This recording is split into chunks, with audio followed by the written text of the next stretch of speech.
Hello everyone, आज हम लोग एस्टिमेटिंग कॉस्टिंग का ऑब्जेक्टिव क्वेश्चन सॉल्व करेंगे 2020 ऑड का।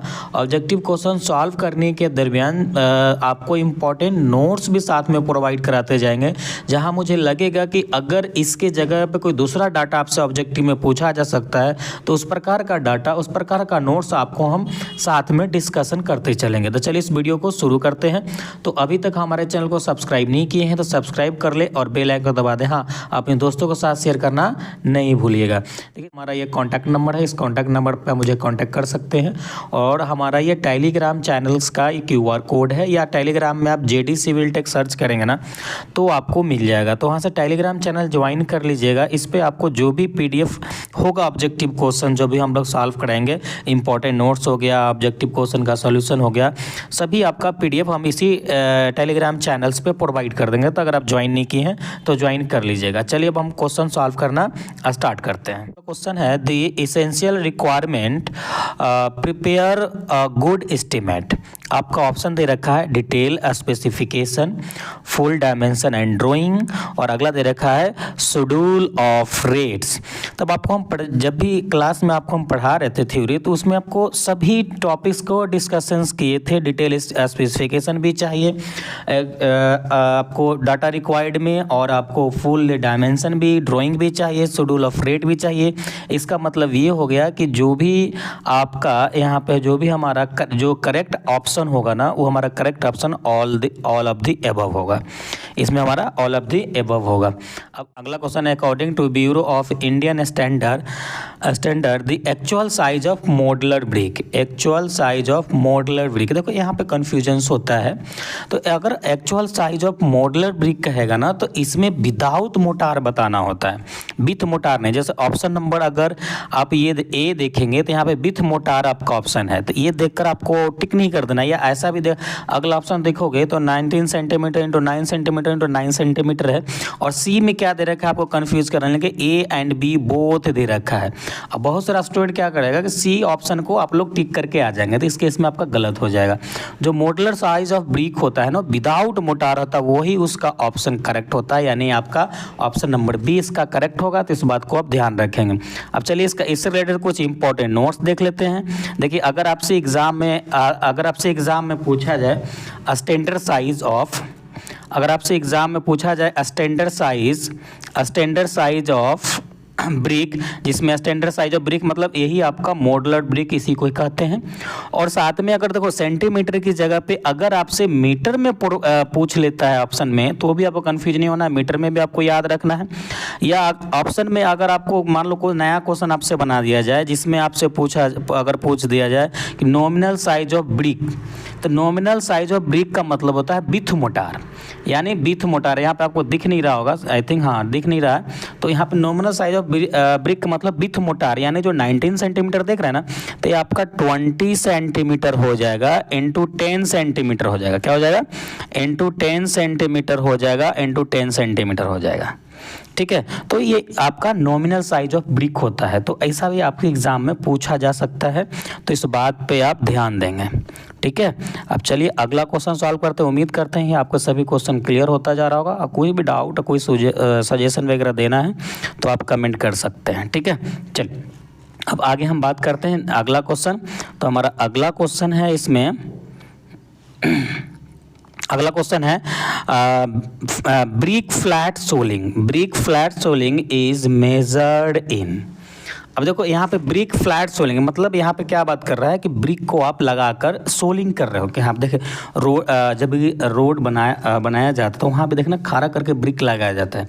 या घर में आप कंक्रीट वगैरह करते हो तो वहाँ भी ब्रिक खारा करते हैं। या वाटर प्रूफिंग, नॉर्मल वॉशरूम का वाटर प्रूफिंग करते हैं ना, तो वहाँ पे भी ब्रिक सोलिंग करके उसके ऊपर कंक्रीटिंग डाला जाता है वाटर प्रूफिंग करने के लिए। तो उस प्रकार का जो फ्लैट सोलिंग होता है ना, उसको हम लोग मीटर स्क्वायर में, किसमें? मीटर स्क्वायर में हम लोग लेते हैं। किस में लेते हैं? मीटर स्क्वायर में इसका मेजरमेंट होता है। तो इस बात को आप ध्यान रखेंगे। ओके, चलिए अब अगला क्वेश्चन हम देखते हैं। तो अगला क्वेश्चन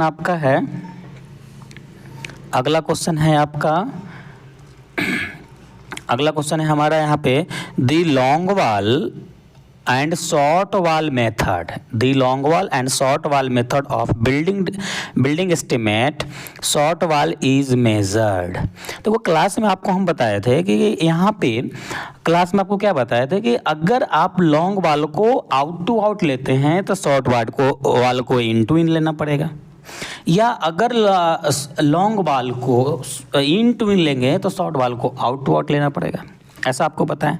लेकिन यहाँ पे जो ऑब्जेक्टिव क्वेश्चन का जो आंसर देना होता है ना, मतलब मोस्ट सुटेबल आंसर देना होता है जो आपका सुटेबल हो, ढंग का हो। तो इस केस में आप इसका जब मोस्ट सुटेबल आंसर की बात की जाएगी ना, तो यहाँ पे आपका हो जाएगा क्या, इन टू इन, क्या हो जाएगा, इन टू इन हो जाएगा, ठीक है। लेकिन अगर अकॉर्डिंग टू क्लास अगर मतलब आपसे पूछा जाए मोस्ट सुटेबल आंसर नहीं पूछा जाए, तो उस केस में बोथ हो सकता है, इन टू इन भी हो सकता है और आउट टू आउट हो सकता है, बट यहाँ पे आपको बी ऑप्शन मार के आना है, ठीक है। चलिए अब अगला क्वेश्चन की हम लोग बात कर लेते हैं। तो अगला क्वेश्चन हमारा है which of the following is, यहाँ पर अगला क्वेश्चन है which of the following is the more correct estimate. यहाँ पे ऑप्शन दे रखा है प्लिंथ एरिया, ऑप्शन दे रखा है आपका प्लिंथ एरिया एस्टिमेट, अगला है क्यूबिक कंटेन एस्टिमेट, अगला है डिटेल एस्टिमेट और अगला है टिपिकल बे एस्टिमेट। तो टिपिकल बे एस्टिमेट किस में होता है, तो आपका इंडस्ट्रियल बिल्डिंग में, वेयर हाउस में यूज़ किया जाता है एस्टिमेट के निकालने के लिए। लेकिन यहाँ पे क्या बोल रहा है, करेक्ट एस्टिमेट, मतलब ज़्यादा एक्यूरेट एस्टिमेट किस में निकलेगा, तो डिटेल एस्टिमेट में निकलेगा, कि यहाँ पे आपको सब कुछ पता होगा, कुछ इमेजिनेशन करने की ज़रूरत नहीं है। तो यहाँ पे आपका डिटेल एस्टिमेट यहाँ पे करेक्ट आपका आंसर हो जाएगा। चलिए अगला क्वेश्चन देख लेते हैं हम लोग। तो अगला क्वेश्चन है आपसे पूछा जा रहा है कि रिवाइज एस्टिमेट क्या है, अगला revise estimate prepare if original sanction estimate exceed by. देखो एक एडमिनिस्ट्रेटिव सैंक्शन होता है, एक होता है ओरिजिनल सैंक्शन एस्टिमेट। तो यहाँ पे आपको 5% आपका आंसर इसका हो जाएगा, 5% मोर, यानी 5% से कम नहीं होता है। अगर इसी में इंपॉर्टेंट नोट्स की बात करें, इसमें अगर आप दूसरी तरीके से ऑब्जेक्टिव जो आपसे पूछा जाएगा ना, वो इस तरीके से पूछा जाएगा। क्लास में आपको हम बताए होंगे, अगर मेरा स्टूडेंट हैं तो पढ़े हैं हमसे, तो देखिए। तो यहाँ पे हम बात करते हैं रिवाइज एस्टिमेट। रिवाइज एस्टिमेट में हम लोग रिवाइज एस्टिमेट की बात करेंगे तो रिवाइज में क्या होता है, it is a detail estimate which prepare in flowing condition. कुछ कंडीशंस में इसको प्रिपेयर किया जाता है। सबसे when the original sanction estimate, देखिए यहाँ पे यही क्वेश्चन आपसे पूछा गया, when the original sanction of estimate exceed by 5%। अगर 5% से ज़्यादा एक्सीड हो जाता है, उस केस में एस्टिमेट को रिवाइज किया जा सकता है। या दूसरी कंडीशन ये हो सकता है, when administrative sanction estimate is exceed, या एडमिनिस्ट्रेटिव सैंक्शन में एक्सीड 10% से ज़्यादा हो जाता है, तो उस दोनों ही केस में आपको रिवाइज एस्टिमेट को रिवाइज किया जाता है। तो यहाँ से भी ऑब्जेक्टिव आपके एग्जाम में बन सकता है। दूसरे तरीके से ऑब्जेक्टिव क्या बन सकता है कि अगर मान लीजिए ओरिजिनल सैंक्शन 5% से ज़्यादा एक्सीड कर जाता है, तो उस केस में कौन सा एस्टिमेट होगा, plinth area estimate, revise estimate, typical B estimate, इस प्रकार से ऑप्शन होगा। तो आपका रिवाइज एस्टिमेट उस केस में आंसर हो जाएगा, ठीक है। चलिए तो अगला क्वेश्चन हम बात करते हैं। तो हमारा अगला क्वेश्चन है हमारा the quantity of wood work. देखिए यहाँ पे the quantity of wood work for chaukhat door window and calculated in.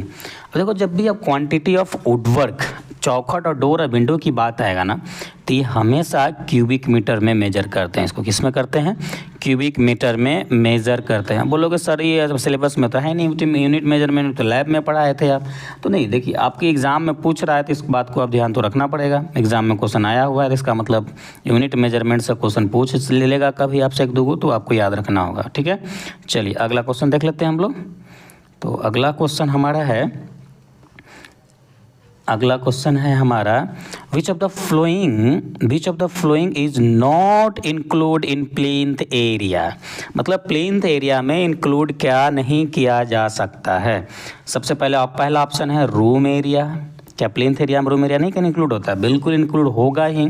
Veranda area भी इंक्लूड होगा। इसमें भी थोड़ा बहुत टर्म कंडीशन आता है, क्लास में आपको पढ़ाया है, थोड़ा बहुत जाकर रिवाइज कर लीजिएगा। सी ऑप्शन है आपका स्टेयरकेस एरिया, बिल्कुल स्टेयरकेस एरिया भी यूज होगा। आपका ये कोर्टयार्ड एरिया इंक्लूड नहीं किया जाता है। और यहाँ पे देख लेते हैं डिटेल में कि और क्या, मतलब मान लो कोर्टयार्ड की जगह पे और भी दूसरा ऑप्शन में आपको दे दिया जाए एग्जाम में, तब तो आप कंफ्यूज हो जाओगे। तो उस केस में अगर हम और भी आगे बात करें जो इंक्लूड नहीं किया जाता है वो यहाँ पे है। देखिए, अगर आपसे अगर बोला जाए कि if shaft area is more than 2 metre square से अगर ज़्यादा हुआ तो उस केस में हम क्या करेंगे, यूज में नहीं लेंगे, इसको इंक्लूड नहीं करेंगे, एक्सक्लूड करेंगे। ठीक है, तो ये आपको याद रहेगा, आई होप। तो यहाँ पे हम बात क्या कर रहे थे, आपका 2 मीटर स्क्वायर से रहेगा। दूसरा आपका कोर्टयार्ड या ओपन प्लेटफॉर्म हो या वर्टिकल सन ब्रेकर हो, मतलब सनलाइट आने के लिए ब्रेकर दिया गया हो, या मशीन रूम हो, या मम्टी रूम हो, या डोम हो, लिफ्ट हो, इस सब में से कोर्टयार्ड की जगह पे इस समय से कोई भी आपका ऑप्शन में हो सकता है। उस केस में आप कंफ्यूज हो जाओगे। तीसरा चीज़ें आपको याद होना चाहिए कि ये सब रहेगा तो क्या होगा, इंक्लूड नहीं होगा। अगला 3rd नंबर में है ओपन स्पाइरल स्टेयर। अगर ओपन स्पाइरल स्टेयर का मतलब कभी कभी देखते होंगे बाहर से सीढ़ी नहीं लगाने की जगह होता है, तो बाहर से दुकान रहता है ऊपर में, हम बाहर से हम लोग सीढ़ी लगा देते हैं, गोल गोल घूमकर ऊपर की तरफ जाते हैं। तो उस केस में क्या होता है, उस इससे स्टेयर के उसे क्या बोलते हैं, स्पाइरल स्टेयर केस बोलते हैं। अगला है 4th नंबर में आर्किटेक्चरल बॉन्ड को इंक्लूड नहीं करते हैं, कॉर्निस को इंक्लूड नहीं करते, इस प्रकार का जो भी होगा उसको इंक्लूड नहीं करते। तो ये इंपॉर्टेंट नोट्स था आपका, तो ये आपको याद होना चाहिए, ध्यान में होना चाहिए। ठीक है, चलिए अब आगे हम बात कर लेते हैं अगला क्वेश्चन। तो अगला क्वेश्चन हमारा है, चलिए अगला क्वेश्चन है the amount added for a work charge establishment आपको हम पढ़ाए थे डिटेल वे में, आपको क्लास में भी बोले थे कि ये क्वेश्चन आपसे एग्जाम में पूछा जाता है। देखिए यहाँ पे पूछा हुआ है, तो आई होप आप कमेंट कर दीजिएगा कि इसका क्या आंसर होगा मेरे बताने से पहले। और यहाँ पे हम बात करते हैं कि यहाँ पे वर्क चार्ज एस्टेब्लिशमेंट कितना होता है। एक ऑप्शन हमारा दे रखा है 1.5 to 2%, 5 to 7%, अगला है 10 to 12% और नन ऑफ दीज। तो आपको हम क्या पढ़ाए थे, 1.5 to 2% पढ़ाए थे। इसमें और भी अगर मान लो इसके जगह पर कोई दूसरा ऑब्जेक्टिव आपसे पूछेगा तो किस तरीके से पूछेगा, चलिए उसका भी बात कर लेते हैं। चलिए आइए देखिए, अगर यहाँ से आपको क्या पूछेगा, टूल्स एंड प्लांट्स कितने परसेंट हम लेते हैं, तो 1 से 1.5% हम लोग लेते हैं टोटल एस्टिमेटेड कॉस्ट का। ठीक है, अगला बात करते हैं इलेक्ट्रिफिकेशन में। देखिए अगर हम इलेक्ट्रिफिकेशन के कितने चार्ज देते हैं, तो इलेक्ट्रिफिकेशन हम लोग 8% लेते हैं टोटल कॉस्ट ऑफ एरिया। थोड़ा सा इनविजुअल है, गलती से ऐसा लगा दिया है, जो बनाया है उसको तो सुनना पड़ेगा। इलेक्ट्रिफिकेशन हमारा कितना होगा, 8% होगा। और यहाँ पे अगर बात करें इलेक्ट्रिक फैन और सीलिंग फैंस की बात करें तो 4% of estimated cost, 4% of estimated cost लेते हैं। और यहाँ पे सैनिटरी एंड वाटर सप्लाई की बात करेंगे तो सैनिटरी एंड वाटर सप्लाई के लिए हम लोग 8% लेते हैं टोटल एस्टिमेटेड कॉस्ट का। कितने परसेंट लेते हैं, टोटल एस्टिमेटेड कॉस्ट का हम लोग 8% लेते हैं। ठीक है, 8% लेते हैं। चलिए तो ये आपका याद रखिएगा, तो यहाँ से भी ऑब्जेक्टिव आपके एग्जाम में भी बन जाए। ठीक है, जो ऑब्जेक्टिव बनने योग्य था मैंने बता दिया आपको। चलिए अब अगला बात करते हैं। तो आगे हम लोग बात करें तो यहाँ से अगला क्वेश्चन हमारा है in which work thickness is specified. मतलब अगर मान लो कोई काम हो रहा है तो उसका थिकनेस स्पेसिफाइड, मतलब थिकनेस आपको बताया रहेगा। क्या आप पेंटिंग कराते समय आपको थिकनेस बताया जाता है, बिल्कुल नहीं बताया जाता, तो ये तो ऑप्शन होगा ही नहीं। सी नंबर पर देखिए, वाइट वॉशिंग, क्या आप पुट्टी वगैरह कराते हैं तो उसमें कोई थिकनेस किया जाता है, नहीं। इसको बिल किस में देते हैं, मीटर स्क्वायर में देते हैं। और क्या औला जवाब, नहीं। जब प्लास्टरिंग करेंगे ना तो इसमें थिकनेस आपको स्पेसिफाइड रहेगा कि 12 mm का करना है कि कितना का करना है कि 10 mm का करना है, तो क्लियरली लिखा रहेगा। तो इसका ऑप्शन नंबर ए हो जाएगा। ठीक है, चलिए अब यहाँ से हम बात करते हैं अगला क्वेश्चन। अगला क्वेश्चन पे आ जाइए। अगला क्वेश्चन पे आते ही आप ये क्वेश्चन देखते ही आपके मन में लड्डू फूटेगा कि ये क्वेश्चन तो बन जाएगा, क्योंकि आपको क्लास में बहुत अच्छे से पढ़ाए हैं सारी चीज़ें। देखो क्वेश्चन नंबर 11 है आपका। यहाँ पे क्वेश्चन नंबर क्या है 11, the volume of cement required to prepare 10 cubic metre cement concrete, जिसका रेशियो आपको दे रखा है 1:2:4 दे रखा है। अब इसको आपको कैलकुलेट करना है। अब यहाँ पे कैलकुलेट करने क्या करेंगे, सबसे पहले जो आपका ये वेट वॉल्यूम दे रखा है इसको ड्राई वॉल्यूम में कन्वर्ट करेंगे।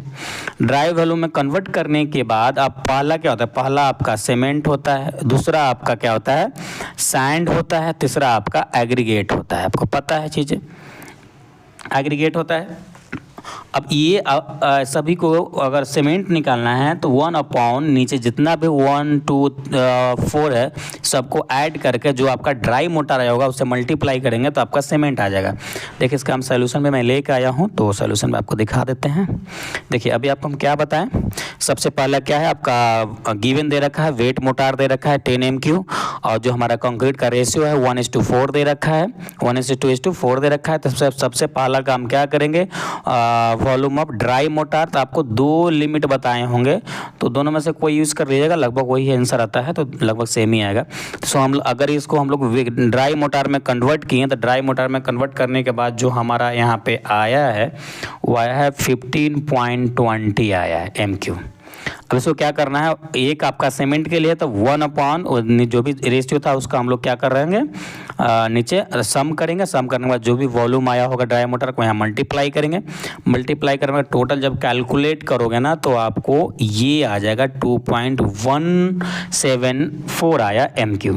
अगर यही आपको ऑप्शन बैग में दिया होता तो क्या करते हैं 28.8 से मल्टीप्लाई कर दिया, 29 से भी मल्टीप्लाई करेंगे तो लगभग आंसर आता है, नियर बाई आप आंसर मार सकते हैं। ठीक है, तो हमारा 62 यानी 63 बैग के आसपास 63 बैग हमारा आएगा। लेकिन हमारा ऑप्शन क्या दे रखा है MQ यानी 2.17।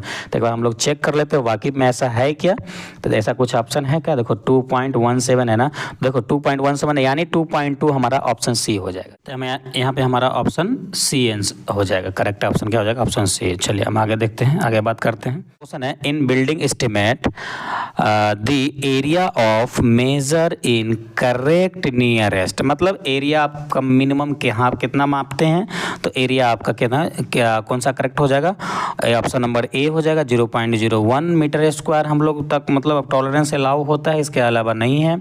इसमें अगर इंपॉर्टेंट नोट्स की बात करेंगे तो यहाँ पर डिग्री ऑफ एक्यूरेसी कुछ दिया गया है, तो यहाँ से आप देख लीजिएगा। देखिए लेंथ और बेर्थ में नापते हैं तो कितना लेते हैं 0.01, एरिया हमारा क्या होता है 0.01 मीटर स्क्वायर, वॉल्यूम क्या होता है 0.1 MQ। तो इस प्रकार से दिया हुआ डाटा थोड़ा आप याद कर लीजिएगा तो आपके लिए चीज़ें आसान हो जाएगा। ऑब्जेक्टिव अगर एग्जाम में आता है तो आप सॉल्व कर लेंगे। ठीक है, चलिए अगला क्वेश्चन पे चलते हैं हम लोग। तो अगला क्वेश्चन हमारा है द यूनिट वेट। ये तो बहुत लॉलीपॉप क्वेश्चन है। Unit weight of steel in KG Newton पर MQ में आपको क्या बताना है आंसर। तो जनरली आपको क्या याद रखते हैं आप लोग, तो आपको 7800 कितना रखते हैं 7850 याद रखते हैं ना। तो ये आपका किस में होता है न्यूटन पर MQ में होता है। अगर केजी में आता है तो ये ऑप्शन नंबर डी हो जाएगा, डिवाइड डाल दीजिए तो आ जाता है। ठीक है, चल अगला क्वेश्चन हम लोग बातें करते हैं। अगला क्वेश्चन आपका है, अगला क्वेश्चन यहाँ से देखो, यहाँ से ऑब्जेक्टिव देखे अक्सर देखने को मिलता है। तो क्वेश्चन क्या कर रहा है, the additional length of 1 hooks, मतलब एक हुक्स में हम लोग ऐसा कुछ पढ़ाए थे ना आपको, एक हुक्स में कितना स्टील रॉड रिक्वायर्ड होगा। तो देखो जो भी आपका ये डाया होगा, डाया बार मान लेते हैं डी डाया बार है इस स्टील का, ये यहाँ से लेकर यहाँ तक का जो होता है ना, ये कितना होता है 9D होता है। कितना होता है 9D होता है। तो यहाँ पे हमारा ऑप्शन नंबर डी हो जाएगा। अब मान लो इसके जगह पे और भी आपसे एग्जाम में दूसरा कुछ पूछ लिया जाए तो आप कैसे जवाब दोगे, तो उस केस में और भी आपके लिए हम कुछ इंपॉर्टेंट नोट्स लेकर आए। सारी चीज़ क्लास में आपको हम पढ़ा रखे हैं। अब जो लोग नहीं पढ़े हैं तो कृपया आप अपना नोट्स देख लीजिएगा, मेरे से नहीं पढ़े हैं तो देखिए। तो यहाँ से पहला स्ट्रेट बार देखो, यहाँ पे अब एक हुक के लिए 9D लिए हैं, यहाँ पे देखो अगर दो हुक बोथ साइड हुक लेते हैं 18D आता है, तो इसका टोटल लेंथ क्या आएगा, ऑब्जेक्टिव ऐसा भी पूछ सकता है 1 + 18D। अगर 45 डिग्री पे अगर बैंड करते हैं तो इस केस में आपका देखो कितना आ जाएगा, ये आप जो यहाँ पे बेंटअप बार उठा रहे हैं तो ये बेंटअप बार का जो स्पेसिंग होता है आपसे पूछा जा सकता है, तो 0.42 या 0.45 आप ले सकते हैं, ये ले सकते हैं। तो दो गो चीज़ें आपको याद रखना है, दो गो आप एग्ज़ाम में पूछ लिया जाता है। और डिफरेंट अलग अलग डिग्री के लिए अलग अलग है, जैसे मान लो 30 डिग्री पे है तो 0.3 लेते हैं या 0.27D लेते हैं स्पेसिंग। डी की जगह पे एक्स भी आपके एग्ज़ाम में हो सकता है, तो यहाँ से लेकिन ऐसा फिगर आपको बना कर दे दिया जाएगा।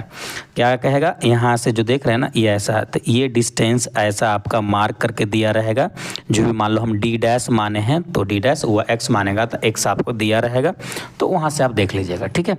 और यहाँ पे अगर हम बात करें अगला, तो देखो और भी कुछ है जिसको आप देख लीजिएगा, देखिए आपके लिए लाए हैं बिल्कुल, ठीक है। चलिए तो हम आगे बात करते हैं, अगला क्वेश्चन पे बात करते हैं हम लोग। तो अगला क्वेश्चन हमारा है, अगला क्वेश्चन है if D B the height of the banking, मतलब ये एक अर्थवर्क का क्वेश्चन है। Banking B B the formation width, B हमारा क्या है, फॉर्मेशन विड्थ है, जिसका ग्रेडियंट वो S/1 दे रखा है। B side slope, then total cross sectional area will be दिया हुआ है। टोटल क्रॉस सेक्शनल एरिया कैसे निकालते हैं, तो ये फार्मूला आपको याद ही होगा, ये ऑप्शन नंबर 1 करेक्ट हो जाएगा। ओके, चलिए अगला क्वेश्चन की हम लोग बात कर लेते हैं। तो अगला क्वेश्चन हमारा है डैम प्रूफ। देखिए डैम प्रूफ कोर्स किस लेवल पे देते हैं, तो किस पे देते हैं, ग्राउंड पे तो देते नहीं हैं, ऑल लेवल पे तो देंगे नहीं। स्टील, देखो स्टील लेवल होता है, ये स्टील लेवल कुछ होता नहीं है। दिस इज़ द जो हमारा वर्कर है टाइप करने वाला, उसकी मिस्टेक, फिर से अगेन 2 मिस्टेक मिला आज। हाँ, तो इसमें ऑप्शन क्या हो जाएगा, सी, प्लिंथ लेवल पे हम लोग क्या करते हैं, डैम प्रूफ कोर्स प्रोवाइड करते हैं, ठीक है। तो ऑप्शन नंबर आपका सी हो जाएगा, ठीक है। चलिए तो और हम लास्ट क्वेश्चन देखते हैं आज का।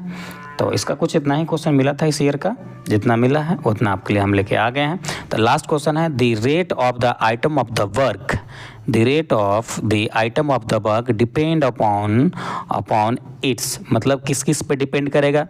अगर मान लो कोई भी मटेरियल का रेट किस पे डिपेंड करेगा, अगर आपका मटेरियल का क्वालिटी अच्छा है, क्वालिटी अच्छा है तो रेट अच्छा लोगे, या क्वालिटी ख़राब है तो रेट कम लोगे। दूसरा स्पेसिफिकेशन, उसमें क्या क्या मटेरियल्स है, उसका क्या क्या गुण है, क्या क्या प्रॉपर्टीज़ है, उसके ऊपर भी डिपेंड करेगा। यानी क्वालिटी और स्पेसिफिकेशन दोनों पे किसी भी मटेरियल को में रेट रखने के लिए डिपेंड करता है, मतलब क्वालिटी भी मैटर करता है, स्पेसिफिकेशन भी मैटर करता है। तो इस केस में हमारा जो करेक्ट ऑप्शन हो जाएगा option C, both A and B दोनों पर डिपेंड करेगा, ठीक है। तो हमारे पास इस ईयर का इतना ही क्वेश्चन था। तो आई होप अगर ये वीडियो आपको अच्छा लगा हो तो कमेंट कीजिए, जो भी सुझाव देना है दीजिए, और हमारे चैनल को सब्सक्राइब नहीं किए हैं तो सब्सक्राइब कर लीजिए, जैसे देव रिसर्च को भी सब्सक्राइब कर लीजिए, और जेडी सिविल टेक को भी सब्सक्राइब कर लीजिए। अगर जो भी क्लासेस आपका नेक्स्ट सेमेस्टर में जो चलेगा वो जेडी सिविल टेक पे ही चलेगा। तो मैं इस पर प्लान कर रहा हूँ कि कुछ कुछ सब्जेक्ट आपको यूट्यूब पर फ्री ऑफ कॉस्ट प्रोवाइड करूँगा, ठीक है। तो चलिए हम लोग फिर मिलते हैं अगले किसी वीडियो लेक्चर्स में, जब तक अपना ख्याल रखिए। Thanks, love you all.